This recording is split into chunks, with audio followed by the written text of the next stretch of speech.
Tiny organisms. Is it difficult to take images of them? It's very difficult, and the technology to do it has only really emerged in the last, say, 2 decades or so. And commercial products have only been around, very recently. So plankton vary in size from submicron scales. So a micron is a millionth of a metre, and roughly the width of a human hair is, say, 100 microns. So if you took a micron-sized organism, you could line up 100 of them along the width of a human hair. So they're really, really tiny. They're not all tiny, however, because plankton are classed as anything that drifts freely with ocean currents. So some are submicron scale, others are metre-sized jellyfish. It's very challenging to be able to image not only the small organisms, but also across such a broad size range. So how are you meeting that challenge then with the imaging devices? So one of the special things about our cameras is we don't have just one camera, we have 2. So it tends to be this technology is tailored to image different parts of a plankton size spectrum. And there's sort of fundamental trade-offs with these cameras, which means one camera can't do everything. So one of our cameras is an imaging flow cytobot. It tends to image smaller organisms from around 10 microns in size up to 100. It takes in a very small amount of water because these smaller organisms are much more abundant and you don't need to sample as much. This instrument, the plankton imager, pumps 34 litres per minute, so it's sampling a much larger volume, but it has to do that because the organisms it is imaging are much bigger and they're also around in lower concentrations. With a high-power turbine on the buoy out at sea, as well as solar panels, the submersibles will be powered using renewable energy. And along with reducing the need for research vessels, this new technology goes a long way to net zero research, as well as increasing their knowledge of Plymouth's plankton communities. What is it we're seeing here? So this laptop is getting a live stream of the data which is coming from the plankton imager under the water there. So this is allowing us to see the objects that it's seeing as it sucks in water and then images everything that crosses the camera. So even though the majority of this is detritus, some of this also we have images of living cells. And it's a very hard job to pick these out by eye. It requires the expertise of a trained taxonomist to be able to do that, to distinguish all of these different objects and what they are, whether they're detritus, whether they're living, and if they're living, what type of taxa it actually is.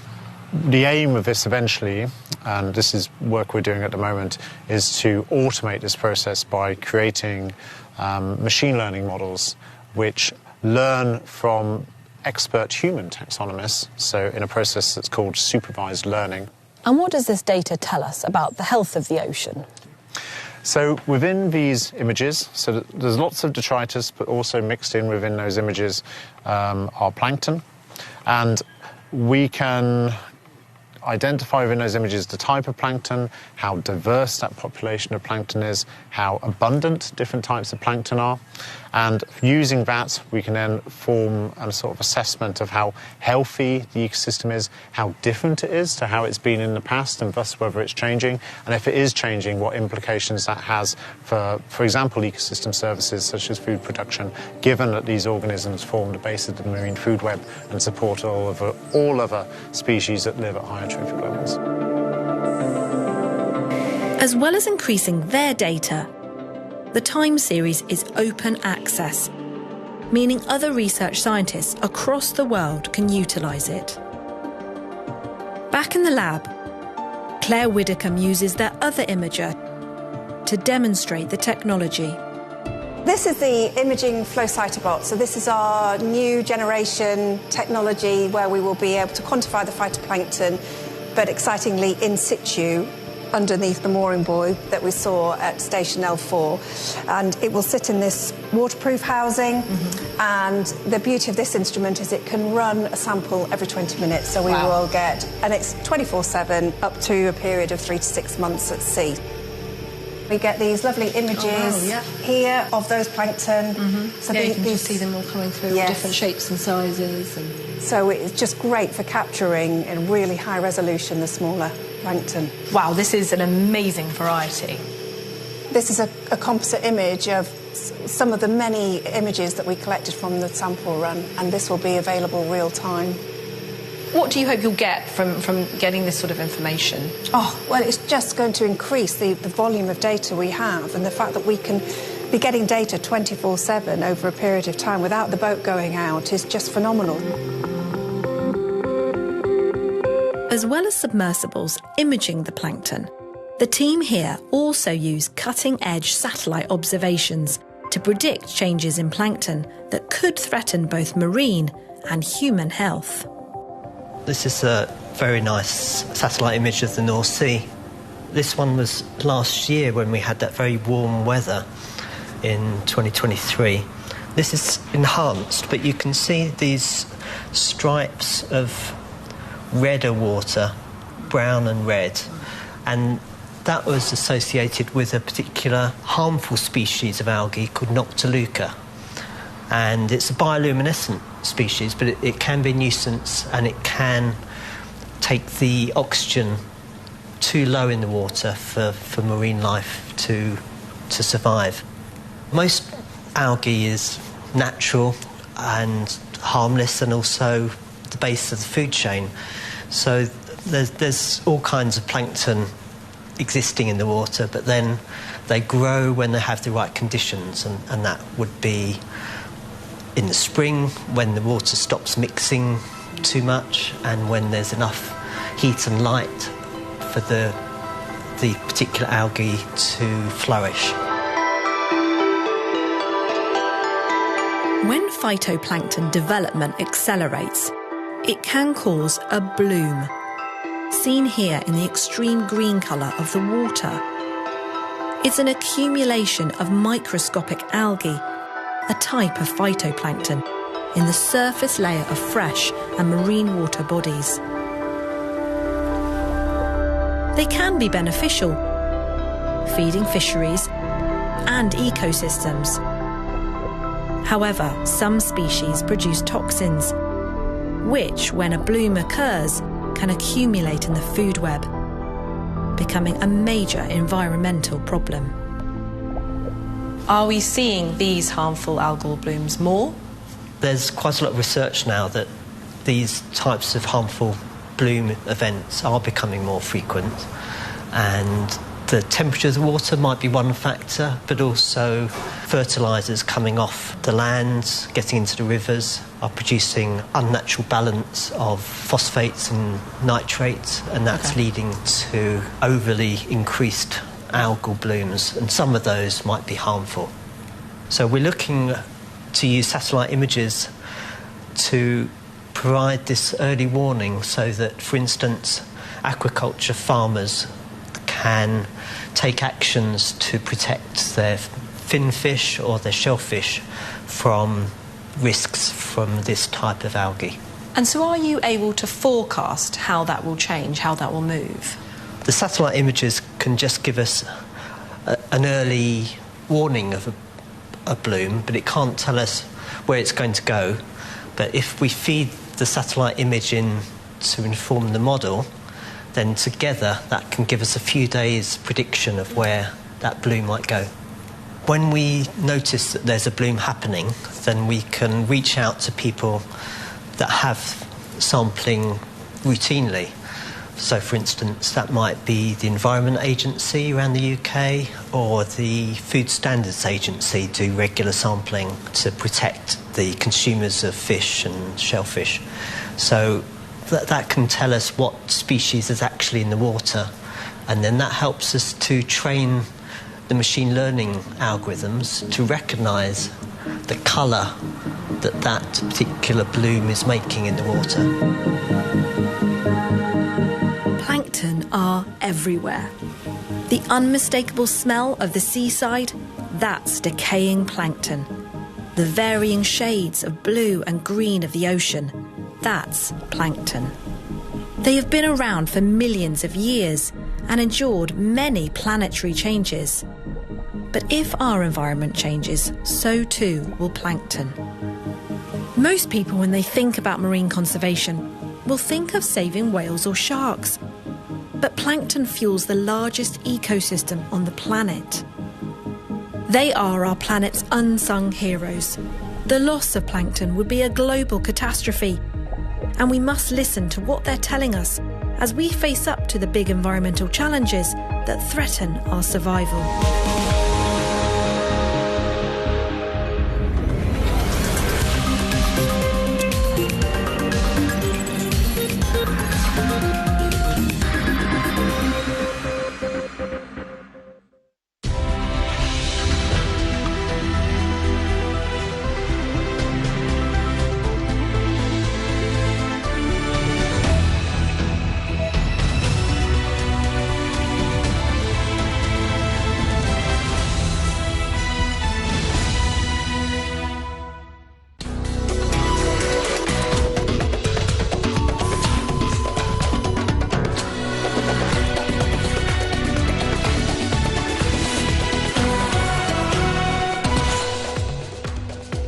Eight European nations back Greenland and Denmark as EU ambassadors meet over the U.S. tariff threat. Iran's president warns that any attack on the Supreme Leader Ali Khamenei would be considered a declaration of all-out war. And Uganda's Yoweri Museveni celebrates re-election, hailing his party's dominance in the East African country. Hello and welcome to Africa Live. As always, great to have you with us. I'm Richard Ntah, live in Nairobi. And for those of you joining us from across the continent and around the globe, we thank you for joining us. Let's begin with our top story, and we'll start.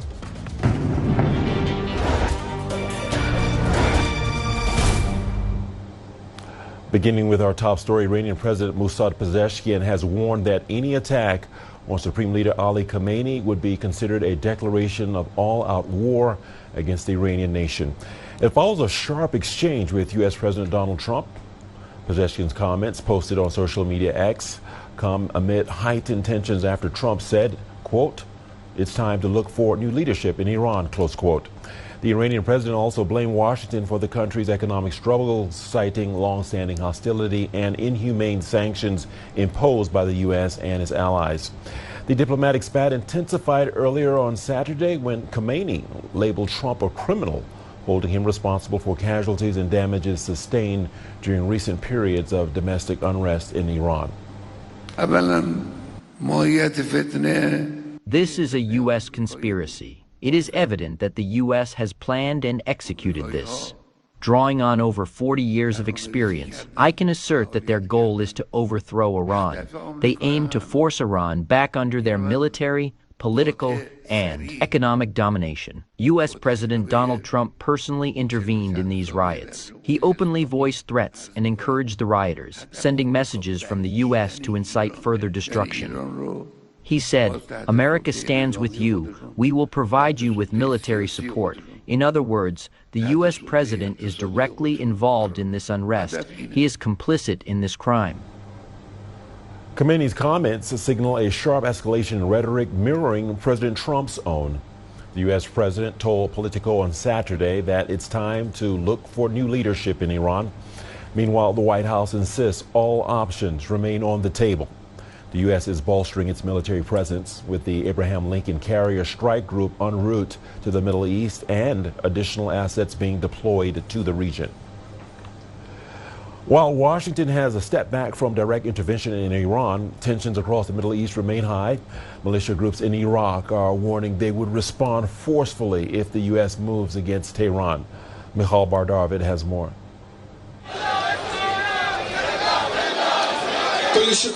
On Friday and Saturday, back-to-back anti-U.S. demonstrations took place on the streets of Baghdad. Protesters expressed fury at Washington and solidarity with Iran. One sign read, "We are with you," with Iranian and Iraqi flags intertwined. The voices on the street are echoed by some Iran-aligned militia groups. Harakat Hizbullah al-Nujaba, one of several groups recently designated by the U.S. as a foreign terrorist organization, says it would retaliate if Washington were to intervene militarily against Iran. This is about managing a broader confrontation. If required, we are fully prepared and ready to stand alongside the Islamic Republic and take part on the front lines in confronting any American aggression. Others close to the resistance axis in Iraq issued warnings of escalation. Among the resistance factions, there is currently a position that avoids targeting American interests. But if Iran were to be attacked, God forbid, the response would be clear and the consequences would be serious. There were also messages of concern for the impact on the region. Any American intervention in Iran would have far-reaching consequences, destabilizing the entire region politically, economically, socially, and in terms of security. It would plunge the Middle East into chaos, blurring all borders. Some Iraqis also criticized the United States' recent intervention in Venezuela. Interference in the sovereignty of states has become a central policy for the United States and Israel. Their interventions in the internal affairs of countries have created chaos and instability across the region. Though Washington appears to have scaled back talk of direct military action for the moment, the stakes remain high and the potential for wider fallout is far from over.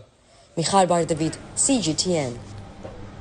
We turn to Greenland, where its people continue to push back against U.S. President Donald Trump's threat to take over the territory.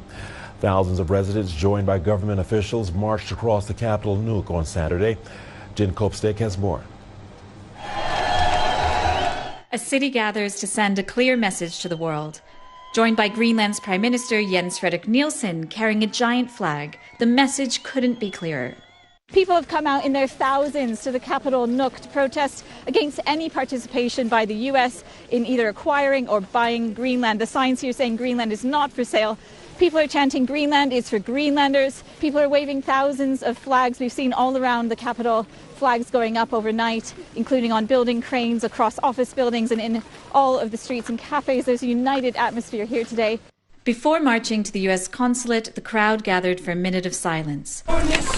After singing Ai Ai Ai songs, a traditional Inuit way of sharing experiences, resolving conflict, and de-escalating tension, Orla Jolson organized this protest, and another last year, before U.S. Vice President J.D. Vance visited Greenland. He said he hoped that numbers Saturday would be even higher than last year, which was record-breaking. I made this banner because I want Trump to go away and stop the psychological threats against Greenland. It's psychological warfare, and that's not okay. And it's really impacting Greenland, and that's why I'm here today. The psychological impact of Trump's threats is being felt strongly by many here. I live in danger. I also don't get so much sleep because in all the news there, I see this about Donald Trump wants to buy Greenland. And Greenland is not for sale, and we will never be for sale. How has it felt in the last few days, especially? The last year, stomachache, nervousness. What is this going to end? Because I know he wants revenge, and he's. I don't know any nice words about him. I have completely lost for words for what he's doing now. It's just completely insane. Of course we are not for sale. We are a free people. We have always been a free people. We have never had wars. We have always welcomed collaboration with the outside world and with the U.S. And now we are talking about being occupied or bought. It is unacceptable, and it affects the people of Greenland. As you can see today, it has a lot of resonance with them. They want to show their disgust with this. From this small Arctic capital, a message now being heard far beyond Greenland. Sovereignty, they say, is not something that can be negotiated. But with Trump doubling down on his desire to take the territory, this crisis shows no sign of abating. Jen Kopstek, CGTN, Nuuk, Greenland. U.S. President Donald Trump has announced new tariffs on 8 European nations, including Denmark, until a deal is reached to purchase Greenland. The move is sparking outrage from NATO allies and lawmakers on Capitol Hill. The ambassadors from the European Union's 27 countries are set to hold an emergency meeting over the matter. Meanwhile, European leaders have showed solidarity over the threat. Danish Foreign Minister Lars Løkke Rasmussen called Trump's announcement surprising, adding that Copenhagen was in close contact with the European Commission. Norway's foreign minister expressed support for Denmark's sovereignty and territorial integrity. UK Prime Minister Keir Starmer called the threats wrong, while French President Emmanuel Macron labeled them unacceptable. Swedish Prime Minister Ulf Kristersson said his country would not be blackmailed. Finnish President Alexander Stubb warned that tariffs could damage transatlantic relations. Germany and the Netherlands said they are considering appropriate responses to the U.S. tariffs. European Commission President Ursula von der Leyen and European Council President Antonio Costa issued a joint statement. They warned that such tariffs will undermine transatlantic ties and risk a downward spiral.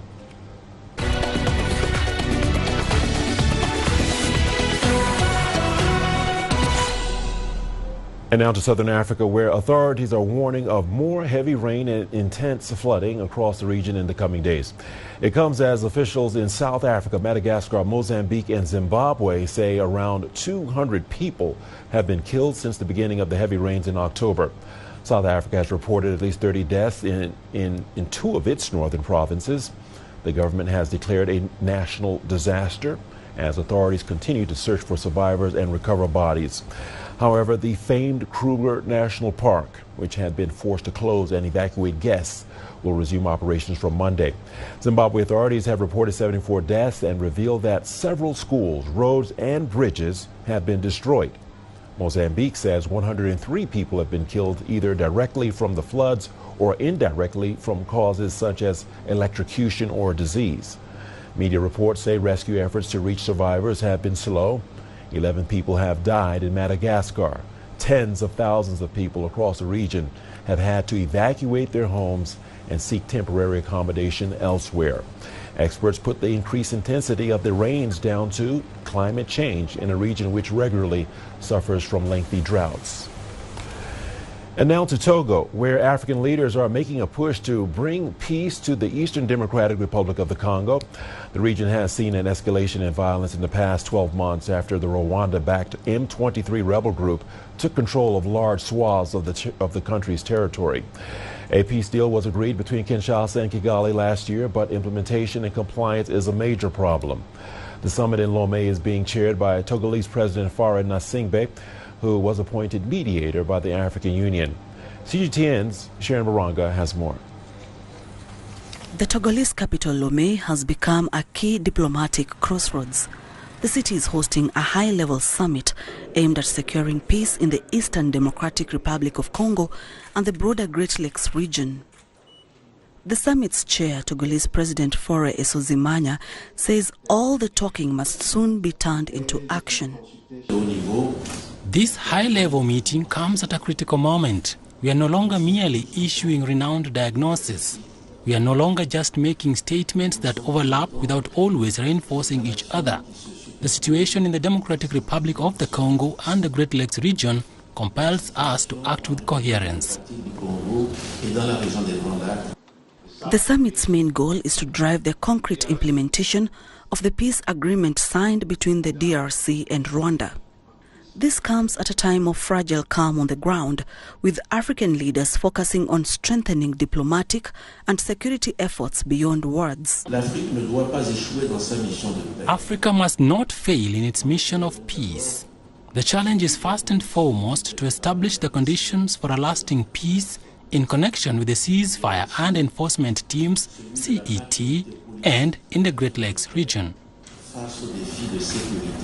The security crisis in eastern DRC remains one of the most complex in Africa, with armed groups, mass displacement, and cross-border tensions threatening regional stability. These challenges go beyond Congolese borders, affecting neighboring nations and making it a continental issue. The security situation prevailing in eastern DRC remains on the African and international agenda, not only due to the worsening of the situation, but also because of its impact on the Great Lakes sub-region. African leaders gathered in Lomé emphasized that peace in the DRC is inseparable from the broader security of the region. Togo says its mediation seeks to build a collective African response based on dialogue, political responsibility, and preventing further escalation. While diplomatic progress has been made, including agreements between the DRC and Rwanda on prisoner exchanges and ceasefire verification, many of these commitments have yet to materialize on the ground. Leaders in Lomé are determined to make 2026 the year these agreements come to fruition. Following diplomatic successes with the signing of agreements in 2025-2026 must be the year of African Union mediation to bring about peace. The clock is ticking. In Lomé, Africa is once again trying to speak with one voice, aiming to end the violence in eastern DRC and stabilize the entire Great Lakes region. As the summit continues, the world watches to see if this Togolese-led mediation can finally silence the guns and bring peace to a region that has known nothing but conflict for decades. Sharon Baranga, CGTN. Uganda's President Yoweri Museveni, who has just been elected for a 7th term, says his landslide victory highlighted his party's dominance in the East African country. The 81-year-old was speaking a day after he was declared winner of Thursday's poll with 72% of the vote. His closest challenger, prominent opposition leader Kyagulanyi Ssentamu, better known as Bobi Wine, got 25%. Museveni hinted that the margin of victory would have been bigger if more people casted their votes. Voter turnout was recorded at just 52%, the lowest since Uganda's return to multi-party politics in 2006. Bobi Wine rejected the official results and claimed ballot stuffing in some areas. Museveni accused him of trying to fuel violence. The opposition were lucky because 10 million of my people did not turn up. They would have been embarrassed badly. I congratulate the people of Uganda. I asked the confused people to come back to sanity, because what they are planning, what they wanted to do, we already know, and we have already mobilized together with the people, much of it. And to Guinea now, where General Mamadi Doumbouya has been inaugurated as the country's president. Electoral authorities said the 41-year-old won last month's election with more than 85% of the ballots. The military man, who had been operating as an interim president since a 2021 coup, has received a 7-year term. CGTN Sophia Shimachero has more. Thousands gathered on Saturday at the General Lansana Conte Stadium in Guinea's capital, Conakry, to witness a historic moment for the West African country. General Mamadi Doumbouya officially sworn in as the country's new president, marking the end of a 4-year military transition period. Several African leaders attended the ceremony. It was a memorable day for many of his supporters. We have a head of state who is determined to unite the sons and daughters of this nation around a single vision, to see a united Guinea, a prosperous Guinea, a Guinea that evolves with transparency and above all with social justice. We accept the President's offer of reconciliation and call on the Guinean people to work for our country's stability, accept the offer and seek Guinea's best interests. Guinea is our shared heritage. The December 28th vote was the first since Doumbouya deposed the then President Alpha Condé in 2021. It came months after the country adopted a new constitution through a nationwide referendum. The constitution lifted restrictions on military leaders running for office and extended the presidential term from 5 to 7 years, clearing the way for Doumbouya's candidacy. After taking the oath, Doumbouya reaffirmed his commitment to respect the constitution, pledging to govern with integrity, justice and responsibility. He also noted his mandate will include greater involvement of women and young people in the country's development. His supporters believe the country should get behind his program for government. In the coming years, we want to see our country become an emerging, prosperous and united nation. Thanks to God, Guinea will be so beautiful that it will be called the Little Paris of West Africa. I congratulate President Mamadi Doumbouya. He truly deserves these honors.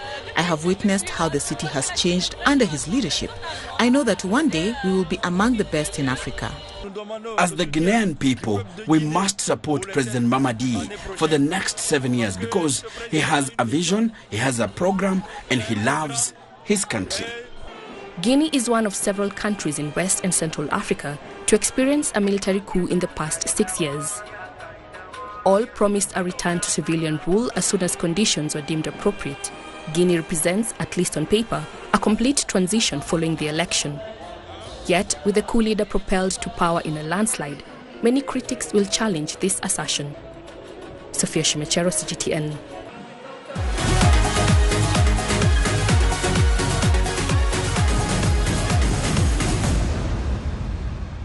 Welcome into Sport on Africa Live with me, Richard Tal. Let's talk a bit of football. Just over 4 weeks after the tournament kicked off on a very rainy night in Rabat, the host, Morocco, returned to the scene of that very nervy 2-0 win over the Comores with a chance now to win their first AFCON in nearly 50 years.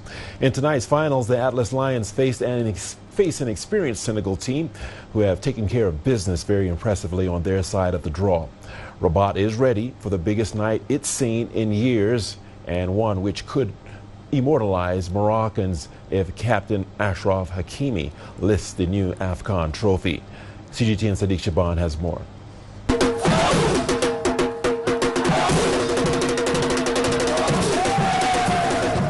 The 2025 Africa Cup of Nations has brought out the best of the country's young population, most of whom have never seen Morocco win the tournament at home. The 1988 Africa Cup of Nations finals in the North African Kingdom involved only 8 teams, and Morocco didn't even feature in that final. I think it's going to be a win, maybe 3-1, 2-1, but for sure we're winning and we're going to forever play for our country. It's a very interesting final. The best 2 teams of Africa will play to each other, but inshallah we play in our own country, so I think we will win. It will be 2-0 for Morocco, but yeah, it will be a difficult match. But yeah, we have the crowd, we have the supporters, so all the best for both teams. But I think Morocco will win with 2-0. Morocco just became the 15th host nation to reach the AFCON finals in the tournament's history. It's just 4 years after the Atlas Lions made history as the first African team to reach the semi-finals of the FIFA World Cup. Meanwhile, Senegal stands between them and glory, and ahead of Sunday's final, both teams have declared their readiness for it. We head into the final match knowing it's going to be the most difficult one. Senegal are one of the best teams, not only in Africa, but in the world. They have a brilliant coach and amazing players. This is their 3rd final in the last 4 editions, so that speaks volumes. But I think this is great for Africa, that the 2 best-ranked teams are facing each other in the final. We are expecting a very difficult match on Sunday against a very talented Moroccan team. We know they will cause us many problems, but it will not be an easy match for either side. We are confident with our game plan, and we are determined to give everything to take the trophy back to Senegal. And in Senegal, public viewing areas have been set up for thousands of supporters to watch the gold medal showdown. The West Africans are optimistic that the Lions of Teranga will deliver their 2nd title on Sunday. During the match, I was a bit stressed, but I had hope that we would win. Now we are happy because Sadio Mane has honored us. The cup will come to Senegal by force, God willing. Throughout the tournament, I had so much confidence because when you look at our players, you know they are determined. They are here for football, and I'm confident that the cup will come back to us, God willing. The venue of the final match has now been spruced up, watered, and the surface well laid out for what promises to be a battle of a generation. The African Football Body says its most experienced referees will handle the decider, assuring that the video assistant referee will also be equally up to the task. The Prince Moulay Stadium here in Rabat will be the theatre of dreams when Senegal and Morocco meet in the final of the Africa Cup of Nations for the very first time in history. This will be Senegal's fourth final and their second in 5 years, but it will be Morocco's first in 22 years. And on paper, the Moroccans look stronger with better head-to-head numbers, but Senegal's ruthless ambition in this competition could count for something in the final. Sadiq Shaban in Rabat, Morocco. Let's now take a brief look at how the 2021 champion Senegal and host Morocco got to the finals.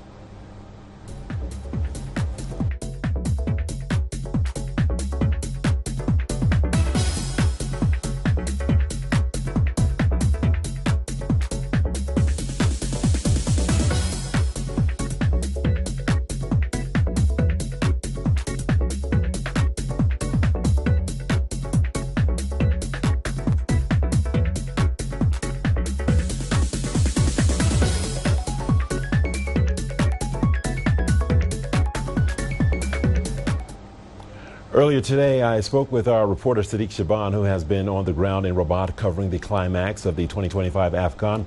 He described the mood in the host nation and assessed the level of organization at this year's tournament. Let's take a listen. It's lull before the storm, if you will, here. Just a few hours before the final, and this country is all set for that final that is coming up. Senegal against hosts Morocco. That cracker will happen in just a stadium. We're within the precincts of that stadium. Overnight, the Confederation of African Football has assured all fans, and particularly Senegal, that the complaints they had raised earlier about not having enough security and protocol in place, to receive the team when they came into Rabat from Tangier will be addressed, and CAF has assured that all the teams will enjoy level playing field and fairness in this competition. So all is set. Mood here is static, and we cannot wait for that final in the evening. Morocco has created the best ambience for this competition. The transportation, logistics, media operations from like where we are, it's world class. The fans have had tickets available to them, electronically online in good time, and tickets have been snapped up. Some like the tickets for the final sold out a long time ago. Morocco has gone out of its place to renovate stadia as they eye 2030 FIFA World Cup, which will be co-hosted also in this country. So from stadia, logistic, transportation, security, anything you would wish to have to host a successful event, Morocco has gone over and above that. There was a fear among journalists, and this was communicated to CAF, that the future and subsequent hosts of AFCON may not do a better job in hosting AFCON the way Morocco has. And on Saturday, CAF President Dr. Patrice Motsepe confirmed that tonight's winner will receive $10 million in prize money. It represents a 43% increase from the 2023 edition, when host Cote d'Ivoire pocketed $7 million for winning it. And let's now look at the breakdown of the prize money for this AFCON.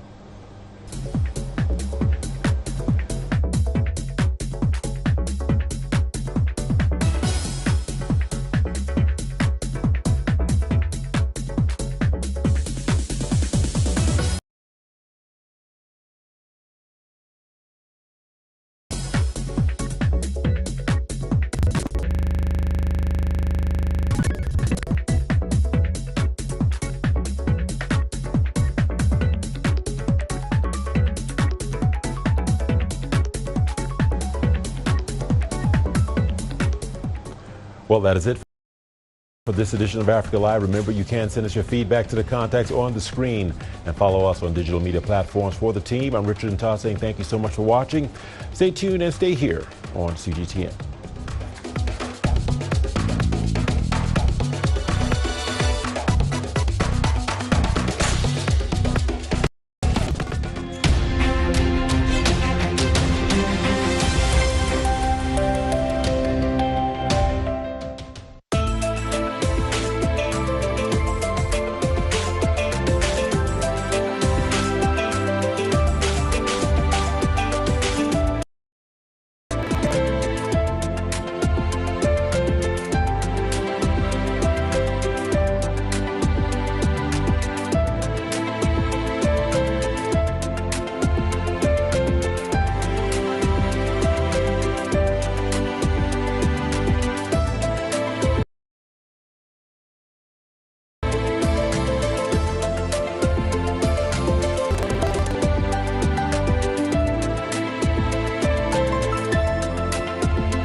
ha ke re mobu ke letlotlo ke tihile ke lena ke letlotlo le ka jeno ke ka hona ke re mobu ke taimane ya Basotho ha o lema mobu ha o nthoka ba ihloka.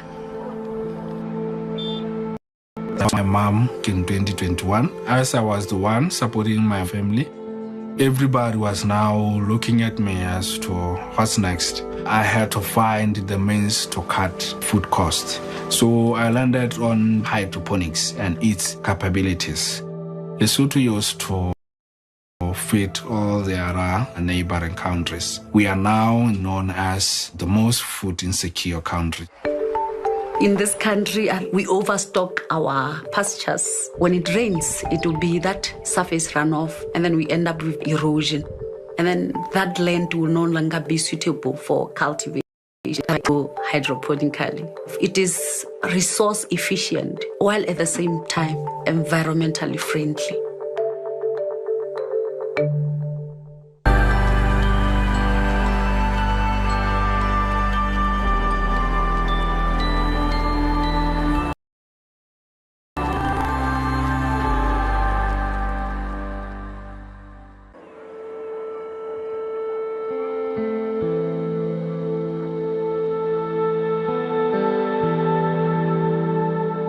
Bane re hlaha sentse le khale ntho tsena ile tsa etsala ho batho ba baholo bona ba kileng ba bona ka mahlo ke tseba ha ka dunyana hore morena Moshweshwe o ile nna lwana dintwa le marena a mang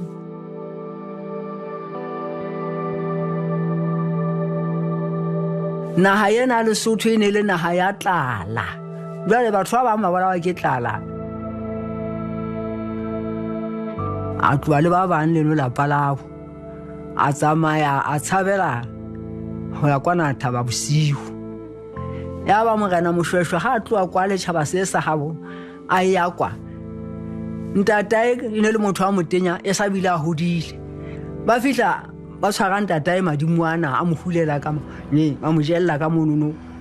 Ya ba morena Moshweshwe a bona nthwena ya mohlorisa ya madimo antsa ja batho a itherela ile yena hore ashe batho bana ke batho ha se diphofolo ha ke tsebe nang ka ba etsa jwang a ba lata mo nono a go ma monne ke sa tsebe lebitso la se ke timeletse hore batho bana ba ile ba tla ka nete morena Moshweshwe ba hlabela dikgomo ba fuwa dijo ha ka tlala tseno tse jwalo tsa dijo tseno tse lengwang ka thata. Ba ne ba fumana dijo ba ne ba di arolelana le ba bang batho ba kgale ne ba fana ba bile ba hauhelana taimane ya Basotho mo le ruwa la Basotho le hlahang teng.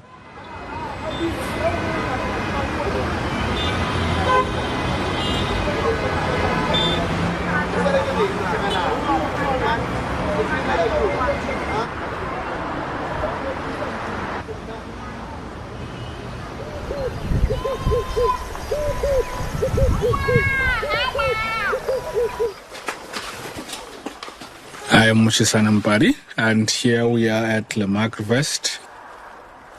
In the rural areas where I grew up, farming was a daily thing. But especially in dense urban areas where we don't have any other space to do some subsistence farming, to sustain ourselves, still a struggle.